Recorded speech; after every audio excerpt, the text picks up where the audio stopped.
محترم محصلین السلام علیکم ورحمۃ اللہ وبرکاتہ. نن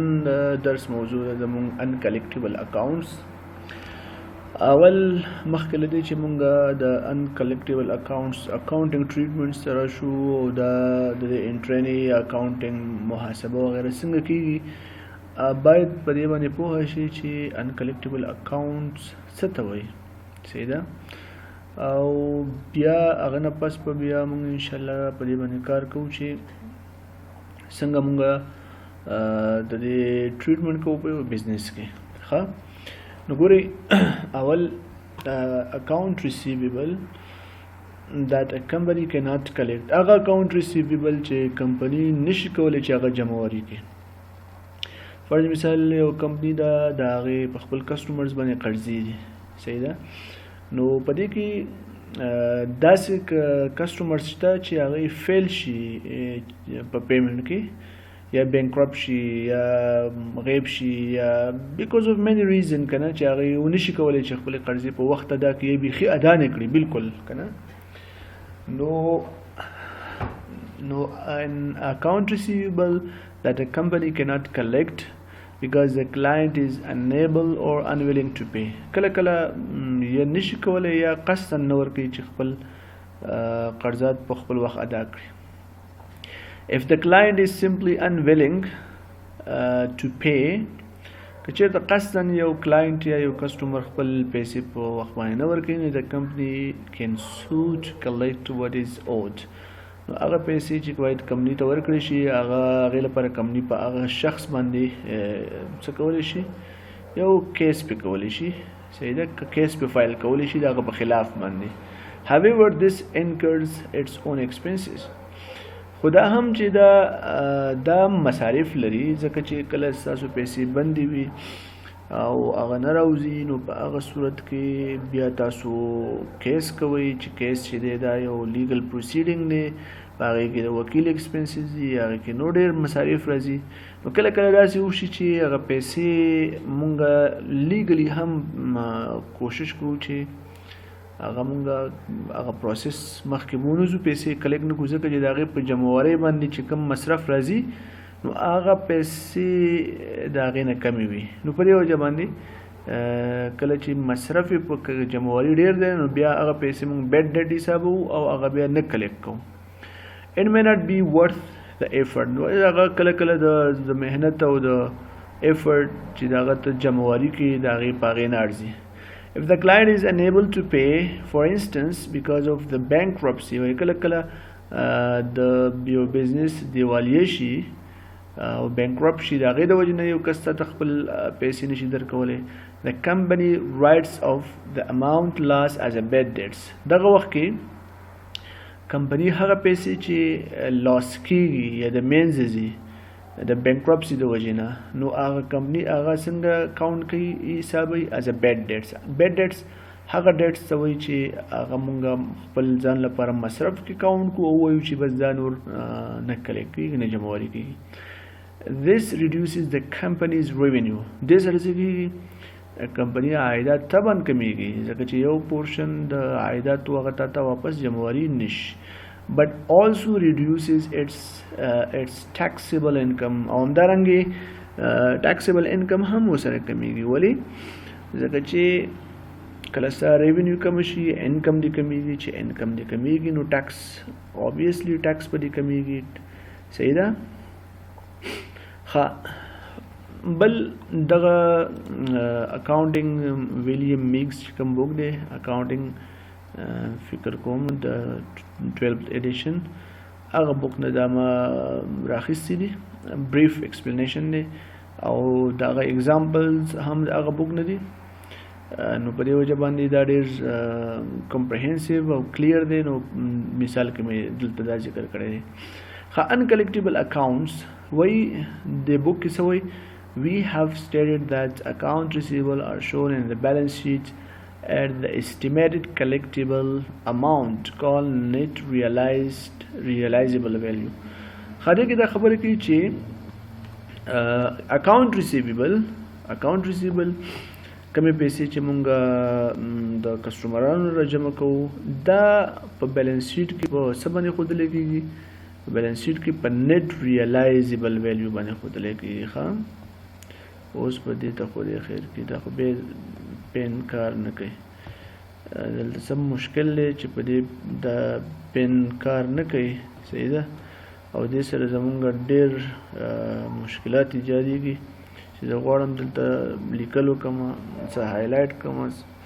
ښه خو به هر حال داسې ورته متوجه شي. هغې ته دلته وګوره نیټ ریلایزیبل ویلیو ده. نیټ ریلایزیبل ویلیو دا هغه پیسو ته د اکاونټ ریسیویبل وایي چې د دې نه مونږه ټول هغه مشکوکې پیسې چې مونږ وایو کېدای شي دا جمعواري نه شي، هغه ته مونږ ماینس کوو. ګورې دا خبره ذهن کې یاد ساتئ چې هر بزنس کې مونږه انکلیکټیبل اکاونټس محاسبه کوو چې هغه انکلیکټیبل اکاونټس دا دې ته هغه بیډ ډیټس وایي. کله چې تاسو فروشات کوئ نو په فروشاتو کې به خامخا دا تخمین کوئ چې یاره په دې کې یا 5% یا 10% یا 2% یا وټ ایور دغه پیسې به دا مونږ مخکې له مخکې از ا بیډ ډیټس یا انکلیکټیبل اکاونټس محاسبه کوو، ځان لپاره به مصرف کې نیسو. ولې که چیرې تاسو دا کوشش وکړئ چې یاره دا انکلیکټیبل اکاونټس زه بالکل نه منم، بیډ ډیټس زما په بزنس کې نه وي، نو بیا به تاسو ډېر زیات کسټمرز د لاسه ورکئ. نو ان کویسټ فار د ریونیوز ان هیوج انکم مونږ به خامخا دا منو چې یاره دغه به یو تعداد داسې خلک وي چې هغه مونږ ته پیسې په وخت باندې را نه کړي. نو زه وایو no business wants to sell merchandise and account to customers who will be unable to pay. دا طبعا صحیح خبره چې یو بزنس هم نه غواړي چې داسې کسانو ته خپل اجناس خرڅ کړي چې هغه یې بېرته واپس تا ته پیسې نشي درکولی. خو many companies even maintain their own credit departments that investigate the credit worthiness of each prospective customer. بعضې کمپنۍ لري کنه چې هغې د کریډټ ډپارټمنټ لري او د هغې کار هم دی چې مخکې نه معلوم کړي چې یاره دغه بعضې د هر یو کسټمر اعتباردهي او د قرض د ادا کولو هغه قابلیت او ایبیلیټي چې کوي مخکې نه، نو یو ډپارټمنټ د دې لپاره خاص مشخص شوی چې هغه دا تشخیصوي چې څونه کسټمرز به کولی شي چې خپل قرضې په وخت به ورکوي یا به نه ورکوي، د هغه کټګریز وي، د هغې کریډټ ریټینګ وغیره of each prospective customer. دې لپاره یو ډپارټمنټ خاص لري. یعنې مطلب دا یو بزنس هم نه اوایډ کوي. هر بزنس پوهېږي چې دوی خامخا داسې کسټمرز به لري چې هغه پیسې ورنه کړي. Nonetheless, if a company makes credit sales to hundreds, perhaps thousands of customers, some accounts inevitably will turn out to be uncollectible. نو په دې کې چې په زرهاو سلهاو کسانو ته کمپنۍ خپل فروشات یا خرید کوي، نو خامخا په هغې کې به داسې کسان کسټمرز به وي چې هغه به خامخا څه شي هغه پیسې به د هغې نه کلیکټ کېږي. صحیح ده. یو دقیقه چې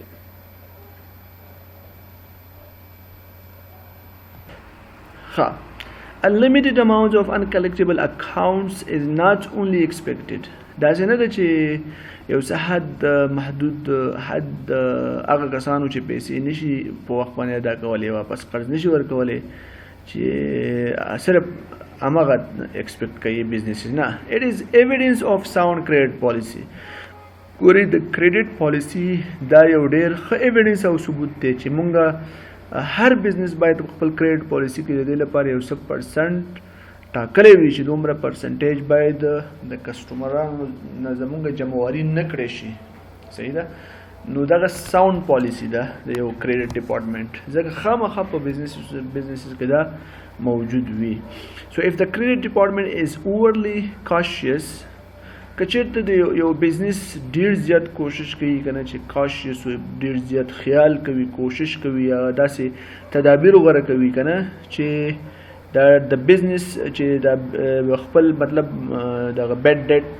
کنټرول کی یا بیخي بیډ ډیټس یا انکلیکټیبل اکاونټس خپل بزنس نه وباسي، یا هغه کسانو ته چې پوهېږي چې د هغې کریډټ ورتنس اعتباردهي د قرض د ادا کولو یې ډېر زیاته کمزورې ده، نو هغه د لیست نه وباسي، نو بیا څه وایي د بزنس may lose many sales opportunities by rejecting customers who should have been considered acceptable credit risk. نو په دې وجه باندې به بزنسونه څه شي کوي ډېر ډېر اپورچونټی نه او موقع د لاس ورکوي که نه ډېر مواقع د لاس ورکوي او په دې خاطر باندې چې هغې ډېر کسټمرز ریجیکټ وي هغې ته خپل اجناس په دې نه خرڅوي چې هغې ویرېږي چې یاره دغه کسان به ورته قرضې ادا نه کړی شي په ځای دې چې د هغې ریسک قبول کړي صحیح ده که نه نو لنډه خبره دا ده چې هر بزنس که په هر سکیل باندې وي که وړوکی وي که غټ وي په دنیا کې خامخا د هغې د کریډټ پالیسي یوه برخه دا یي خامخا چې هغې په خپل فروشاتو کې دا تعین کوي چې څومره کسان او څو فیصده د دې سیل کېدی شي چې هغه بیډ ډیټ شي یا انکلیکټیبل شي مکمل هغه جمعواري نه کړی شي صحیح ده ښه بله خبره دا پاراګراف ځکه ما دلته راوړي دي چې ډېر زیات مهم دي او فنډامنټل کانسپټ دی پکې نو دې سره تاسو دا وګورئ بار بار به تاسو دا کانسپټ په ذهن کې پاتې کېږي ښه اوس خو تاسو په دې ځان پوهېږو چې انکلیکټیبل اکاونټس څه ته وایي اوس موږ دا وایو که نه دا زده کوو چې ریفلیکټینګ انکلیکټیبل اکاونټس ان د فاینانشل سټیټمنټس دغه انکلیکټیبل اکاونټس به زمونږ په مالي راپورونو کې فاینانشل سټیټمنټس کې څنګه ښکارېږي یعنې په کوم طریقه څنګه به حسابېږي انکم سټیټمنټ ته به ځي بیلنس شیټ ته به ځي صرف دغه دلته ایکسپلین شوی دی صحیح ده an account receivable that has been determined to be uncollectible is no longer an asset وردا خبره ځین کې یا ساتي وای هغه account receivable چې هغه مون تشخیص کړو چې هغه به نه جمعواري کیږي یعنی 1% 2-3% مونږ ویل چې دا به نه جمعواري کیږي دغه کسان کې دي شي فیل شي نو هغه ته مونږ وایي هغه ته مونږ that is no longer an asset مونږ ته asset ویل نه شو ځکه ګوره اکاونټ ریسیویبل زموږ ایسټ دی زموږ ایسټ دی تاسو وګورئ زموږ په ایسټ کې په بیلانس شیټ کې د اکاونټ ریسیویبل ښکاري که نه دا یو پارشل بیلانس شیټ دی د TOI کمپني ورلډ فیمس کمپني صحیح ده په دې کې اکاونټ ریسیویبل ګوره دا زموږ یو ایسټ دی خو دا خبره به یاد ساتئ چې فرض مثال په دغه ایسټ اکاونټ ریسیویبل کې هغه فیصدي یا پورشن چې تاسو تخمین کړئ چې دا به نه جمعواري کېږي نو هغه بیا موږ په اکاونټ ریسیویبل کې خپل ایسټ نه محاسبه کوو صحیح ده نو څه وایي the loss of this asset represent an expense هغه موږ خپل ایکسپنس حسابو چې دا زموږ مصرف دی ولې ورته مصرف وایو ځکه که دغه اماونټ د قبلولو نه بغیر په خپل بزنس کې ته فروشات نشي کولی چې فروشات کوي کسټمرز اټریکټ کوي خپل سیلز زیاتوي خامخا دا ریسک به پکې منې So term uncollectible account expense نو هغې ته موږ څه وایو uncollectible account expense بیا تاسو ته وایم هغه پیسې چې موږ تخمین کړي چې هغه کېدای شي جمعواري نه شي نو هغه ته موږ uncollectible account expense وایو In measuring business income کله چې موږ د business income معلومو one of the most fundamental principles of accounting is that revenue should be matched with یو offset by the expenses incurred in generating the revenue ګوره یو خبره ذهن کې یاد ساتئ ښه کله چې موږ خپل انکم معلومو د یو خاص پیریډ فرض مثال د جنوري انکم یا د فبروري یا د مارچ وغیره نو موږ یو اکاونټینګ یو پرنسپل لرو چې هغې ته موږ میچنګ پرنسپل وایو میچنګ پرنسپل دا دی چې ریونیوز او ایکسپنسز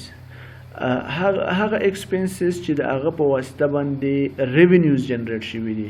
هغه باید په هماغه پیریډ کې ریکارډ شي په کوم پیریډ کې چې مصرف واقع شوی دی او په کوم پیریډ کې چې درآمد شوی دی یعنی مطلب دا دی چې په د جنوري مصارف باید په جنوري کې ریکارډ شي د فبروري باید په فبروري کې ریکارډ شي د یو پیریډ مصارف باید په بل پیریډ کې ریکارډ نه کړی شي صحیح ده دا خبره ولې کړې ده دا وایي چې وایي uncollectible accounts expenses caused by selling goods دا uncollectible accounts هغه وخت کې پیدا کېږي چې کله مونږ اجناس خرڅ کړو په قرض باندې uncredited to customers who fail to pay their bills چې خپل قرضې bills نشي ادا کولی نو therefore نو په دې وجه وایي this expense is incurred in the time period in which related sales are made وایي دې خبره باندې ځان پوهه کړئ چې په جنوري کې کوم فروشات فرض مثال زموږ اکاونټینګ پیریډ یو میاشت دی نو په جنوري کې چې کوم فروشات شوي دي او په دې فروشاتو یا په دې خرید کې چې کوم تخمین من کړی چې یاره فرض مثال په جنوري کې د $100,000 فروخت شو یا سیل وشو یا په دې سیل کې 2% کې دې شي هغه بیډ ډیټس شي هغه پیسې جمعواري نشي نو دا خبره ذهن کې یاد ساتئ دغه 2% مصرف به موږ د جنوري حساب دا څنګه چې دغه 2% تاسو په فبروري کې حساب کوي ولی ځکه چې سیل د کومه میاشت چې سیل له صحیح ده نو مصرف به هم په اماغه میاشت کې حسابيږي نو دا هغه سیل د جنوري دی نو په دغه سیل کې چې موږ کوم uncollectible accounts تخمین کړي نو هغه هم موږ په جنوري کې ریکارډو even those specific account receivables may not be determined to be uncollectible until a later accounting period سره دې چې موږ د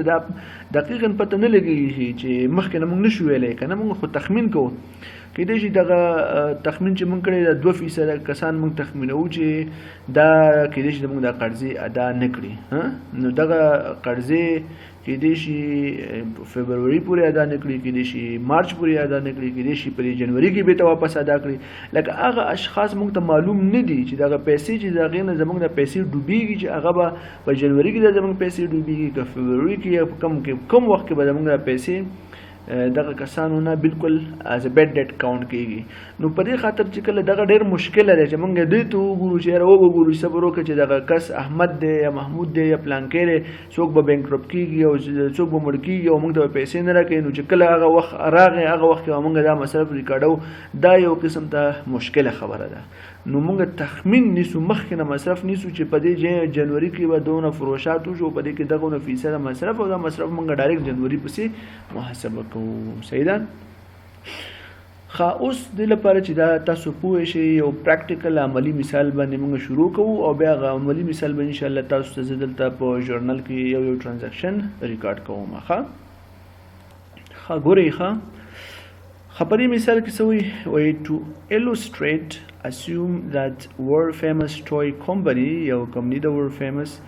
begins business on January 1 2001 په دې جنوري 1 2001 باندې د خپل بزنس شروع کړو and makes most of its sales on account او په دغه کال کې اکثریت خپل فروشات په قرض باندې وکړو at January 31st کله چې د دې اکاونټینګ پیریډ یو میاشت دی چې حساب کتاب یو هر میاشت پس کوي کله چې د میاشت اخیر را ورسېده account receivable amount 250,000 on this date نو په وکتل چې په د دې میاشت په اخیر کې ټول قرض چې د دې کوم فروشات شوی په قرض باندې په قرض باندې کوم فروشات شوی هغه $250,000 وو on this date په دغه تاریخ باندې جنوري 31 باندې the credit manager reviews the account receivable نو د کریډټ منیجر څخه کوي خپل اکاونټ ریسیبل تخمیني او تقریبا په دې کې $10,000 څه شي کوي these account will prove to be uncollectible تخمین کوي چې $10,000 په $250,000 کې $10,000 کېدای شي چې دا uncollectible شي مصرف شي صحیح ده یو ځل بیا تاسو ته دغه بزنس د جنوري 1 2001 کې خپل بزنس شروع کړي او د یو میاشت نه پس د خپل کریډټ یا د قرض فروشات ګوري چې $250,000 دي بیا په دې $250,000 کې د خپل تخمین کوي چې $10,000 امکان دی ولري چې په دې کې هیڅ جمعواري نه کړی شي ښه نو ګوري محصلینو دلته اوس به کومه انټری دی ریکارډ کوي نو اوس زموږ مقصدی کار را ورسېدو هغه دا دی چې جنوري 31 باندې دا یو اجسټینګ انټری دا اجسټینګ په مطلب دی مخکې لدی چې اکاونټ کلوز کیږي حساب کتاب کیږي نو دی باید دا دقیق معلوم کړي چې څونه مصرف د دی شوی دی چې اوس پر مصرف واقع شوی دی خو لا ریکارډ شوی نه دی نو دی څه شی ډیبټ کوي uncollectible accounts صحیح ده uncollectible accounts دا ډیبټ کوي دې ته موږ uncollectible expense account وایو ولې ورته ایکسپنس اکاونټ وایو په دې خاطر باندې چې دا زموږ مصرف دی دا سره دا موږ په مصرف کې حسابو مصرف زیات شو څونه $10,000 صحیح ده یو دقیقه چې ښه $10,000 دی خپل ډیبټ کړ چې دا مصرف واقع شو ښه مصرف چې واقع شو څه شی کم شو یعنی ګوري دلته وګوري تاسو په دې بیلانس شیټ کې $250,000 ټول ایسټس دي په دې ایسټس کې $10,000 مصرف واقع شو یعنی دا ایسټ کم شو کنه اکاونټ ریسیوبل چې کله اکاونټ ریسیوبل کم شو نو موږ دلته اکاونټ ریسیوبل کریډټ کولای شو نه موږ مستقیما اکاونټ ریسیوبل نشو کریډټ کولای د لپاره موږ یو اکاونټ لرو کانټرا ایسټ اکاونټ ځای ته وایو الاونس فور ډاوټفول اکاونټس صحیح ده. ډاؤټفul اکاونټس دا موږ څه کوو دا کریډټ کوو څونه 10,000. ګورئ محترمو یو ځل تاسو ته بیا دا واضح کول غواړم چې تاسو په دې کې کنفیوز نشئ. صحیح ده. اول دا لږ ارینج کوم دا لږ ارینج ښه. ګورئ مونږ انکلیکټیبل اکاونټ ایکسپنس ډیبیټ کړو او الاونس فور ډاؤټفul دا د کانټرا ایسټ اکاونټ وایي. دا هغه اکاونټ دی چې مونږ مستقیما نشو کولی چې اکاونټ ریسیوبل دلته کریډټ کو. ځکه که فرض مثال دا اکاونټ ریسیوبل مونږ کریډټ کو نو مونږ ته د اکاونټ ریسیوبل هغه اوریجنل ویلیو به پته نه لګیږي. ښه ګورئ مونږ سره په بیلانس شیټ کې اکاونټ ریسیوبل څونه 2,50,000 نو مونږ د اکاونټ ریسیوبل امغه الاونس فور ډاؤټفul اکاونټس کمو 10,000. ګورئ امغه 10,000 اکاونټ مونږ په بیلانس شیټ کې دنه کمو نو د دې ایسټ ویلیو زمونږ کم شو 240,000 پاتې کیږي. ولې مونږ مستقیما اکاونټ ریسیوبل نشو کریډټ کولای؟ څو ریزنز لري. یو ریزن دا دی چې تر اوسه پورې موږ ته دقیقاً معلوم نه دی چې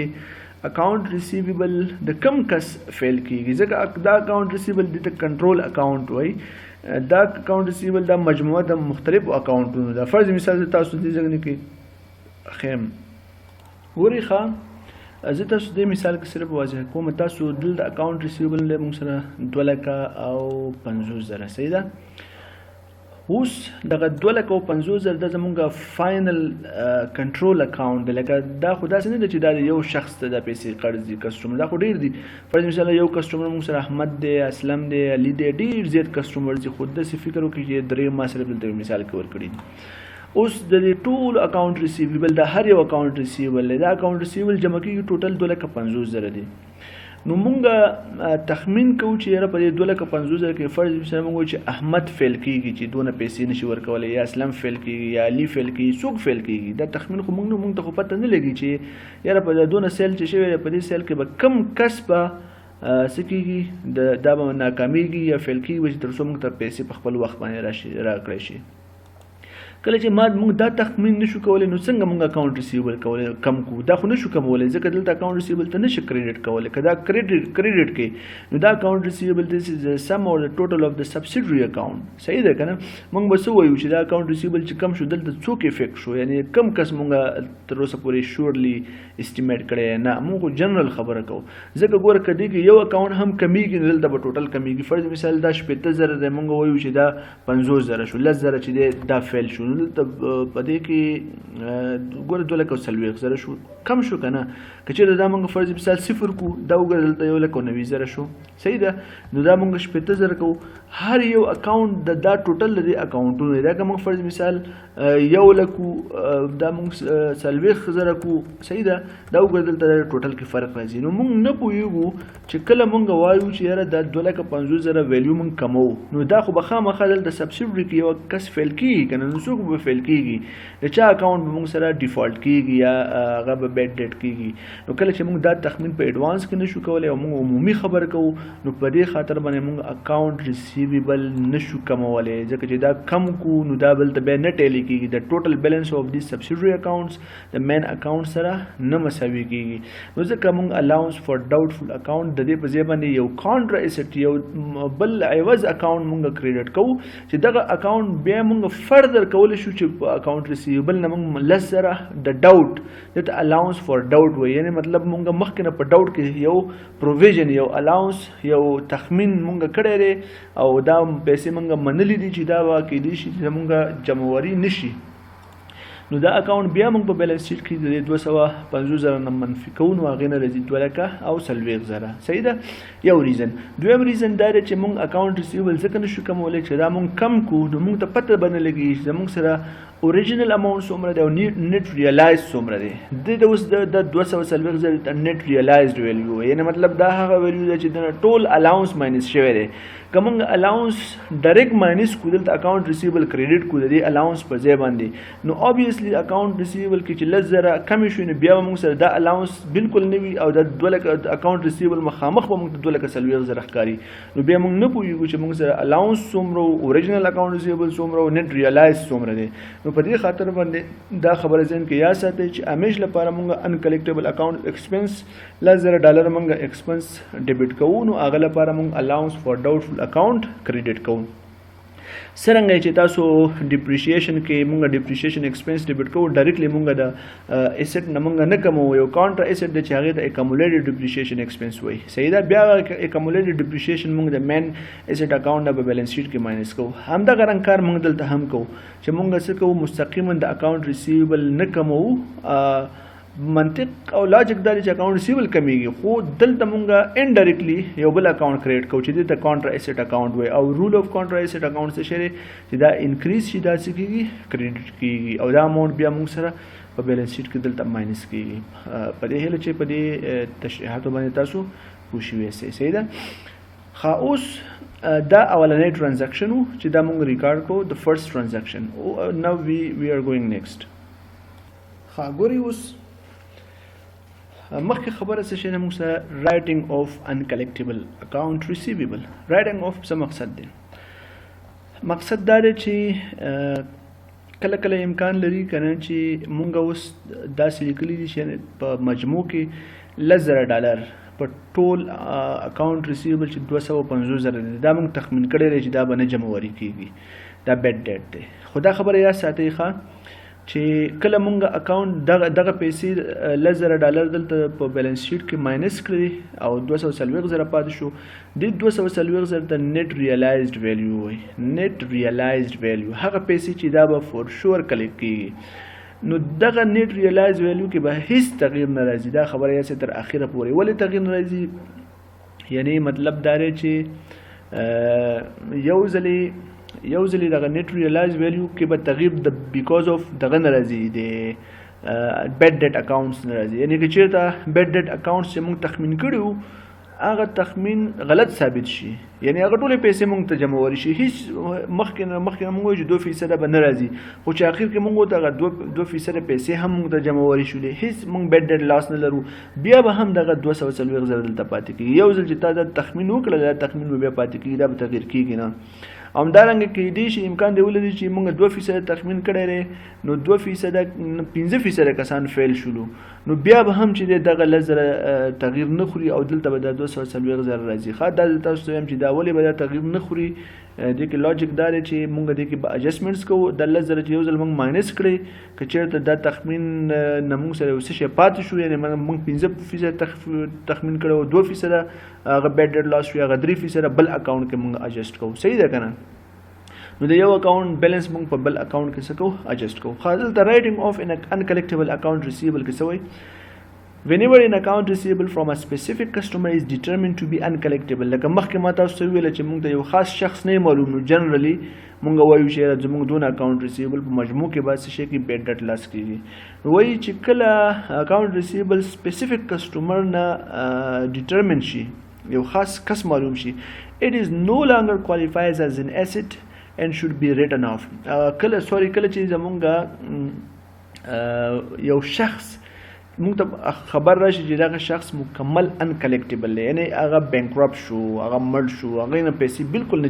جمعواري کیږي نو د هغه شخص اکاونټ موږ کلوز کوو ځکه it no longer qualifies as an asset and should be written off هغه موږ ریټن اف کوو هغه موږ ختمو هغه اکاونټ ځکه چې د موږ ته احمد باندې زما $10,000 دی او ما ته پته ولګي چې احمد نه پیسې زما نه جمعواري کیږي نو زه به د هغه اکاونټ رائټ اف کوم because that account will no long will be counted as an asset account. Why to write off an account receivable is to reduce the balance of the customer's account to zero. No matter the account balance ko zero ko. The journal entry to accomplish this consists of credit to the account receivable, controlling account in general ledger, right, and to the customer's account in the subsidiary ledger, and offsetting debit to the allowance for doubtful account. یو خبر ذهن کې یا ساتي هغه دا ده چې موږ ګورې موږ په الاونس کې دلته $10,000 موږ کریډټ کې نیولې چې دا الاونس دی کله هم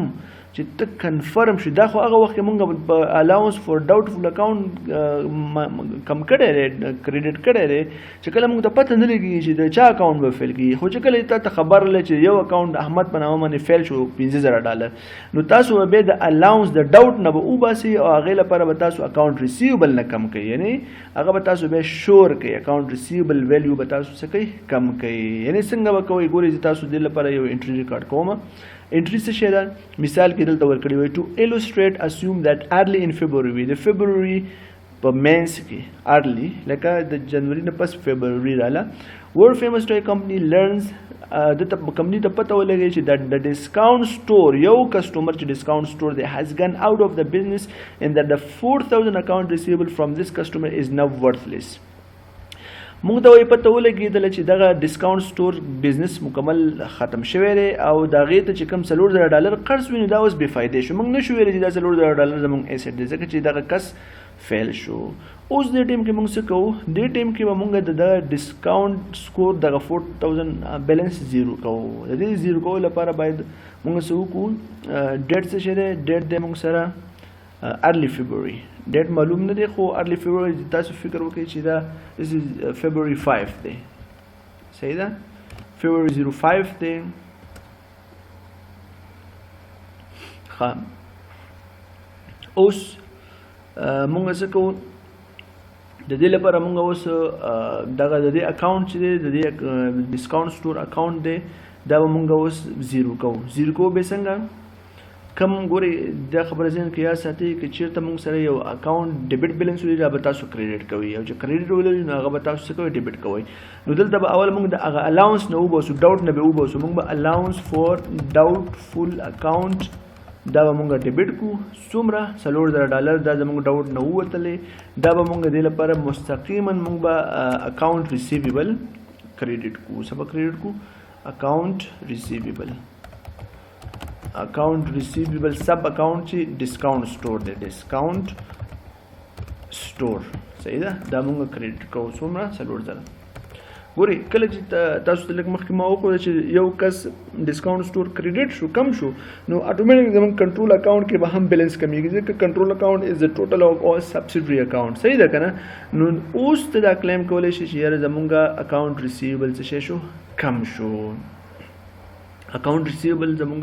کم شو ګورئ څنګه کمیږي دلته موږ سره اکاونټ ریسیویبل 250,000 دی نو اکاونټ چې کله زموږ سبسیډري $4,000 کم شو خو اکاونټ ریسیویبل هم زموږ کم شو نو موږ وایو چې ما چې تاسو چې په دې بیلنس کې فرق نه لري دا چې کوم 240 بیلنس کې فرق نه لري ځکه فرق نه لري چې اوس الاونس فور ډاوټفل اکاونټ دا $4,000 زموږ کم شو نو چې دلته الاونس د $4,000 کم کې دا څونه کېږي $6,000 عایشه بسې او همدارنګه موږ سره اکاونټ ریسیویبل کریډټ شو اکاونټ ریسیویبل چې کریډټ شو څونه کریډټ 250,000 نو موږ $4,000 باید کم کړو دا راځي 250,000 نو 2,000 صحیح ده دې نه موږ $6,000 کمو نو ګورئ موږ سره نیټ ریلایز هماغه 240,000 پاتې کېږي دې کې تغییر رانغی ولې تغییر رانغلی ځکه د دې انټري سره زموږ الاونس فور ډاوټفل اکاونټ هم کم شو $4,000 او اکاونټ ریسیویبل هم کم شو $4,000 صحیح ده که نه نو ځکه زموږ په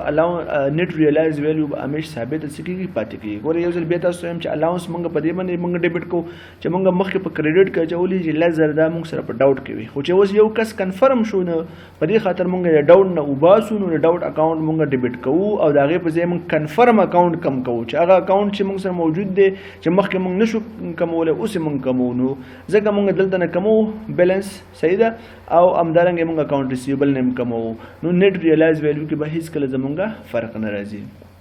دا دویم انټری نو اول انټری دې کې مونږ دا ریکارډ کړل چې زموږ څومره تخمین اکاونټ ریسیویبل کېدی شي دا جمعوري نه شي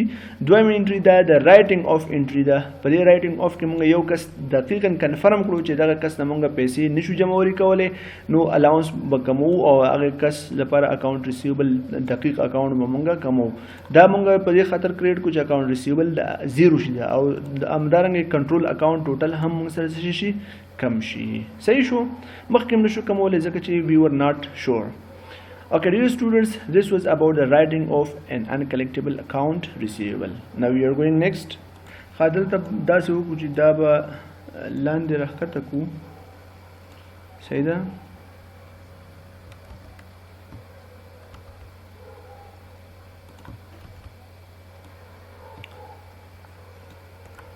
دلته یو نریشن ورکړو ډسکرپشن چې تر څو موږ ته پته ولګي چې دا انټري څه شی وشو صحیح ده یا okay to record the portion estimated uncollectible صحیح ده یعنی موږ دلته څه وکړو دلته موږ هغه پورشن چې uncollectible دی هغه موږ ریکارډ کړه صحیح ده ښه نیکسټ دلته هم موږ یو نریشن ورکړه ډسکرپشن موږ وکړو to write off صحیح ده to write off the account receivable from discount store صحیح ده ځکه discount store account موږ څه کوو write off کوو ښه ټیک شو enter او ایک منټ to write off ښه ګورئ دلته موږ یو نریشن ورکړو چې this was for the first entry او second entry چې کله موږ write off وکړو نو write off لپاره هم موږ څه وکړو نریشن ورکړو ښه نیکسټ موږ څه لرو نیکسټ ښه کله کله داسې کېږي چې کله موږ رایټینګ آف وکړو زموږ بیا ریکوري هم وشي دلته موږ وویل چې دغه ډسکاونټ سټور دغه پیسې بالکل لاړې ورکې شوې دا موږ ته نه راځي خو دلته څه وایي ریکوري هم possible recovery of an account receivable previously written off کله چې موږ یو account receivable یو ځل written off کو دا هغه recovery به څنګه کیږي ګورئ وایي چې occasionally a receivable that has been written off as a worthless will later be collected in full or in part کله چې کله وروسته یا مکمل کلیکشن یا نیم یو کس چې تا یو ځل ځان سره بیډ ډیټ کې نیولې چې دا پیسې نه راځي چې ورم یو ځل راښکاره شي ته چې دغه پیسې مې راوړې نو such collections are often referred to as a recoveries هغه ته موږ څه وایو recoveries of bad debts وایو کنه collection of an account receivable previously written off is evidence that the write-offs was an error نو موږ ته دا پته لګي چې موږ هغه write off چې مخکې کړی هغه یو error وو No, the receivable should therefore be reinstated as an asset. بیرته واپس به موږ څه کوو خپل هغه receivable account چې موږ له منځه وړی لکه دلته چې موږ ډسکاونټ سټور له منځه وړی دا بیرته واپس موږ څه کوو reinnstate کوو. Let us example, for example, the past due account receivable in the amount of $200 from J.B. Barker was written off on February 16 by the following entry. ښه د دې مقصد دا دی چې په فبروري 16 باندې دلته زه تاریخ لیکم چې په فبروري 16 باندې دی وایي چې مونږه یو کس رایټ اف شوی و صحیح ده یو کس اکاونټ رایټ اف شوی و چې هغه کس تاسو ته ښیم چې څوک دی دلته وګورئ دلته ورکړي چې فرض مثال فرام جے بی بارکر چې کله لکه څنګه چې مونږ ډسکاونټ رایټ اف کوم په دې خاطر چې ډسکاونټ پیسې نه کلی کی دغه شان د مونږ یو بل خبر هم راغلی د چا په باره کې جے بی بارکر په باره کې نو مونږ هغې لپاره هم داسې انټري ریکارډ دغه هر یو کس چې د انفارمیشن راشي چې د هغې اکاونټ مونږ سره نه کلی کېږي مونږ دغه انټري به ریکارډ کوو نو د دې لپاره هم داسې انټري ریکارډ شوی ووایي چې الاونس فور doubtful account صحیح ده سونه $200 دغه کس نه مونږ ریکارډ کړی وي چې دا نه کلی کېږي او اکاونټ ریسیویبل د چا په نامه باندې چې فرض مثال جے بی بارکر په نامه باندې دا مونږ څه کړی کریډټ کړی $200 دا مونږ مخکې نه دغه انټري ریکارډ کړی و 200 مونږ ډیبټ کړو 200 کریډټ کړی و الاونس اوس څه وایي تا ته وایي چې دغه 16 فبروري چې کوم انفارمیشن راغلی و چې دغه کس رایټ اف شوی لکه څنګه چې موږ دا مخکې کړی دا اصل کې دا کس پیسې راوړلې داسې شوې هغه انفارمیشن یا درست نه وایي Let assume, for example, that the past due account receivables in the amount of $200 from J. Barker was written off February 16 by the following entry. دغه پیسې واپس څه شوې دا به ته واپس موږ ته ریکور شوې دغه کس رالی دا پیسې موږ ته راغلې پیمنټ یې به ته واپس وکړو نو now a question دا دی چې موږ اوس څه کوو د دې کس اکاونټ به ته واپس مونږه ری انسټیټ کوو. ری انسټیټ مطلب دا چې مونږ اکاونټ ریسیوبل دلته کریډټ کړی دی باید به ته واپس مونږه دا ډیبټ کو او الاونس اکاونټ مونږه به څه کوو کریډټ کوو. دې ته ری انسټیټ وایي. نو ګورئ دا په کوم تاریخ باندې ری انسټیټ شوی وایي چې on February 27 the customer J Barker pays account in full. صحیح ده. مونږ په 16 فبروري ته خبر راغلی چې دغه کس نه پیسې نور نه کله کېږي. کله چې فبروري 27 شو دغه کس خپلې پیسې مکمل فول اماونټ راغلی. د انټري ټو ریکارډ بارکر اکاونټ ویل بي هغه لپاره به انټري مونږ څنګه ریکارډ کوو. دغه انټري چې مونږ ریکارډ کړی دا یو ایرر و. صحیح ده. دا به مونږ واپس ریورس کوو. نو مونږ هلته لیکو چې په فبروري 26 فبروري 27 باندې به ته واپس دغه انټري تاسو څه کوئ ریورس کوئ. اکاونټ ریسیویبل به ته ډیبټ کوي جے بی بارکر. صحیح ده. څومره $200 او الاونس اکاونټ به ته موږ الاونس اکاونټ فور ډاؤټفل اکاونټ کریډټ کوو څومره $200. ګوري بیا تاسو هم چې دلته بالکل په نیټ ریلایز ویلیو کې به فرق نه راځي. اکاونټ ریسیویبل ځکه چې په کومه اندازه الاونس کمیږي زیاتېږي په هماغه اندازه اکاونټ ریسیویبل به کمیږي زیاتېږي. نو ځکه په دې ویلیو کې به هیڅ کله فرق نه راځي. ښه دغه انټري چې وه د دویم دا دوه انټري اوله انټري چې وه دا خو مونږ اجسټنګ انټري وه چې بیډ ډیټ هم ریکارډ کړو. دغه دویمه انټري چې ده دغه دویمه انټري دا د رایټنګ اف انټري دا دریمه هم رایټنګ اف دا څلورمه چې ده دلته ریکوري انټري وایي چې دلته زمونږ څه وشوه ریکوري وشوه. صحیح ده. یو دقیقه چې زه تاسو ته صرف دا هلته لږ کنفیوژن دی چې دا نریشن لپاره یو رنګ ورکړم چې تاسو په دې کې کنفیوز کېږئ نه. دلته به داسې رنګ ورکړو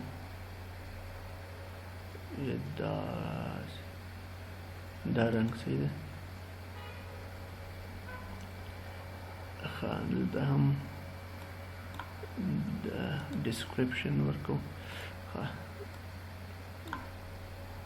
دلته هم دا رنګ ورکړو.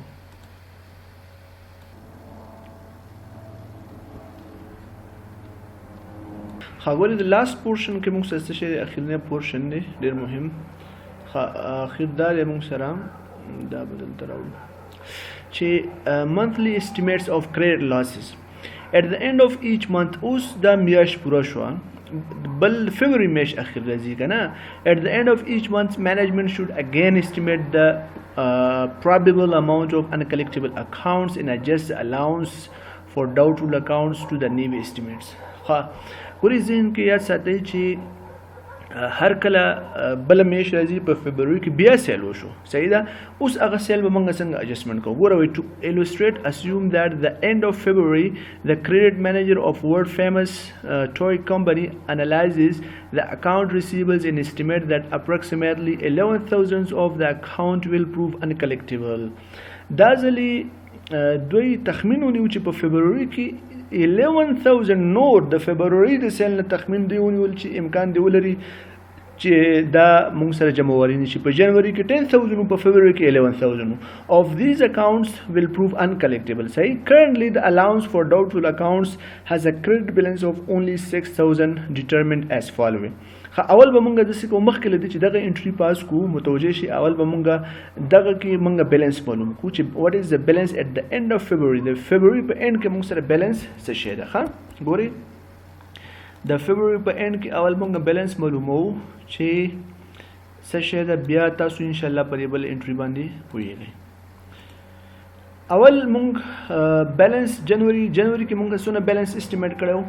جنوري کې چې کوم بیلنس اسټیمیټ شو هغه $10,000. صحیح ده. just a minute make this all okay. $10,000 اسټیمیټ شو. ښه بیا کله مونږ چې رایټنګ اف وکړو دوه مونږ ویلیوز مونږ رایټ اف کړل چې یو مونږ سره ډسکاونټ سټور یو مونږ سره جے بارکر و. صحیح ده. جے بارکر مونږ سره و. جب ډسکاونټ سټور څونه رایټنګ اف وشو دلته وګورئ دلته موږ سره $4,000 نو تاسو ولیکئ چې $4,000 دا رایټ اف شوي او جے بارکر څونه رایټ اف شوي. جے بارکر 200 موږ سره رایټ اف شوي. صحیح ده. چې د دې سب ټوټل څومره کېږي یو دقیقه چې دا څنګه جنجال شو. د دې سب ټوټل تاسو ټوټل رائټ اف موږ سره څومره شو سم دا دواړه تاسو جمع کړئ دا کېږي 4200 خو بیا موږ سره څومره ریکوري شوې وه ریکوري موږ سره بېرته واپس 200 شوې وه نو دغه اماونټ دا ماینس کېږي دا ټوټل رائټ اف دا ټوټل به دلته ولیکئ فاینل ویلیو دلته مساوي د دې دوه ویلیوګانو ټوټل صحیح ده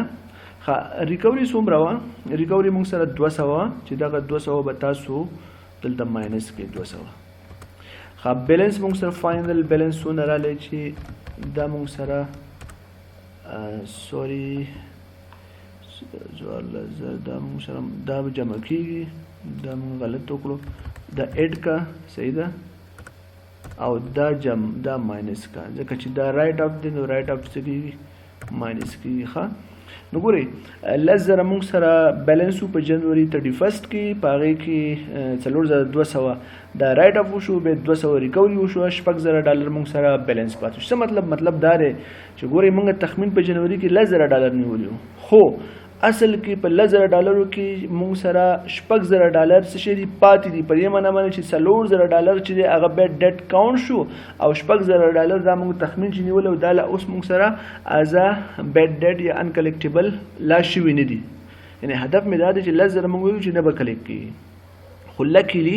4,000 کلیکټ نه شوې مونږه 10,000 نیولو 6,000 موږ سره په اکاونټ کې بیلنس موجود دی اوس وګورئ د دې اکاونټ بیلنس فایده څه شی ده فایده دا ده چې مونږه دا د بلې میاشت لپاره اجسټ کوو ګوره اوس مونږ د بلې میاشت انټري به څنګه ریکارډ کوو دا تخمین په فبروري 28 کې شوی دی نو مونږ دلته لیکو چې په فبروري 28 کې نوې الاونس لکه څنګه چې مونږ دلته په جنوري کې کم تخمین شوی نو مونږ انکلیکټیبل اکاونټ ډیبټ کو الاونس مونږ کریډټ کو بیا به مونږ انکلیکټیبل اکاونټ څه کوو انکلیکټیبل اکاونټ دا به مونږ ډیبټ کوو او الاونس فور ډاوټفul اکاونټ به کریډټ کوو دغه ډاوټفul سپیلنګ صحیح ډاوټفul صحیح ده الاونس فور ډاوټفul اکاونټ به موږ څه کوو کریډټ کوو ښه ګورئ محترم محصلینو ښه دلته اوس باید موږ څونه انکلیکټیبل اکاونټ کریډټ کوو ناٹ 11,000 ځکه موږ سره الریډي بیلنس 6,000 شته 6,000 الریډي دا موږ مخکې چې اسټیمیټ کړی هغه موږ اوس دلته اجسټ کوو نو په دې معنی باندې چې نوې اجسټمنټس انټري به موږ 11,000 نه کوو 6,000 به ماینس کوو نو دا راځي 15,000 نو موږ وایو چې $15,000 موږ سره نوې ایکسپنس شو او په الاونس کې $15,000 جمع شو نو ګورئ الاونس فور ډاوټفul اکاونټ 15,000 نور زیات شو الریډي موږ سره 6,000 شته 6,000 سره 15,000 نور څه شو جمع شو ښه ډیر سټوډنټس کنکلوژن دا دی چې تاسو دا زده کړله چې څنګه مونږه اول یو تخمین کوو د بیډ ډیټس بیا مونږ رائټ اف څنګه کوو چې دوه انټري رائټ اف وشي بیا هغې کې مونږ ریکوري وکړه چې ریکوري څنګه کېږي بیا اخره کې مونږ بیلنس معلوم چې مونږ سره بیلنس څونه راغی رائټ اف مونږ ماینس کوو ټوټل او ریکوري جمع کوو کم بیلنس چې مونږ سره په اخر کې راغلی 6,000 صحیح ده دغه 6,000 بیا مونږ د دې نوې د بلې میاشت لپاره چې کوم اسټیمیټ د هغې سره میچ کوو نو 11,000 نه دا بیلنس یې ماینس کوو څه شي چې راځي هغه بیا مونږ نوې انټري ریکارډ کوو لکه څنګه چې دلته مونږ ریکارډ کړی ده او دا سایکل همدغسې جریان کوي بیا د دې نه پس که بیا رائټ اف کېږي بیا مونږ رائټ اف ریکارډ کوو ریکوري هغه مونږ جمع کوو بیا مونږ بیلنس معلوموو د نوې میاشت لپاره بیا مونږ اسټیمیټ کوو نو دا د انکلیکټیبل اکاونټس د انټري نه یا محاسبه چې دا سایکل همدغسې جریان لري سو ډیر سټوډنټس په دې هیله باندې چې تاسو نننی لیکچر باندې پوه شوي سئ او که چېرته تاسو هر قسم کوېشن لرئ نو تاسو مانه انشاءالله پوښتنه کولی شئ چې دغه یو خبره مې ورته وکړه چې دغه اکاونټ ریسیبل نیټ ریلایز ویلیو به همیش سیم راځي د هر پیریډ لپاره په دې خاطر به سیم راځي چې هر څونه زموږ الاونس کې تغییر راځي هغونه په اکاونټ ریسیبل کې کمی زیاتې راځي نو هاو ا نایس ټایم ډیر سټوډنټس ویش یو ګډ لک السلام علیکم ورحمۃ اللہ وبرکاتہ